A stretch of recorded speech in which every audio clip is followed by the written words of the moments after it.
కార్తీక మాసంలో వచ్చే పౌర్ణమికి ఒక ప్రత్యేక విశిష్టత ఉంటుంది. జ్ఞానాన్ని ప్రసాదించే పౌర్ణమి కాబట్టి మిగతా పౌర్ణమిలన్నింటికెల్లా ఈ పౌర్ణమికి విశిష్టత ఎక్కువ. ఈ కార్తీక మాసంలో చంద్రుడి నుంచి వెలువడే అమృత కిరణాల ప్రభావం ఏ వ్యక్తి శరీరం మీద పడతాయో ఆ వ్యక్తి సకల రోగాల నుంచి, సకల బాధల నుంచి విముక్తులవుతారని శాస్త్రం చెబుతోంది. ఈ కార్తీక పౌర్ణమి రోజున 365 ఒత్తులతో దీపాలు వెలిగిస్తారు. ప్రతిరోజు దీపం పెట్టలేని వారు కార్తీక పౌర్ణమి రోజున ఇలా చేయడం వల్ల ఒక్కొక్క రోజు ఒక్కొక్క ఒత్తితో దీపారాధన చేయడం వలన ఫలితం వస్తుందని భక్తుల నమ్మకం. కార్తీక మాసం సందర్భంగా శ్రీకాళహస్తీశ్వర ఆలయం కార్తీక శోభ సంతరించుకుంది. పంచభూత లింగాలలో వాయులింగేశ్వరుడు స్వయంభుగా వెలిసిన శ్రీకాళహస్తీశ్వర ఆలయం కార్తీక దీపాల కాంతులతో కలకలలాడుతోంది. ఆలయాన్ని విద్యుత్ దీపాలతో అందంగా ముస్తాబు చేశారు. శ్రీకాళహస్తిలో దేవతలే కాదు, ఆలయమంతా బంగారుమయమే. 2016-18లో అప్పుడున్న పాలక మండలి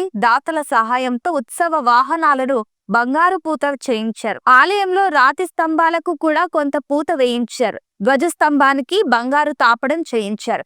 అలాగే పరమేశ్వరుని సతీ పార్వతీదేవికి ప్రతి శుక్రవారం బంగారు పుష్పాలతో అభిషేకించటమే కాకుండా బంగారు చీరతో అలంకరించుట కూడా ఆనవాయితీగా వస్తుంది. కార్తీక మాసంలో శ్రీకాళహస్తీశ్వర ఆలయంలోకి ప్రవేశించడం ఎంతో మధుర అనుభూతిని కలిగిస్తుంది.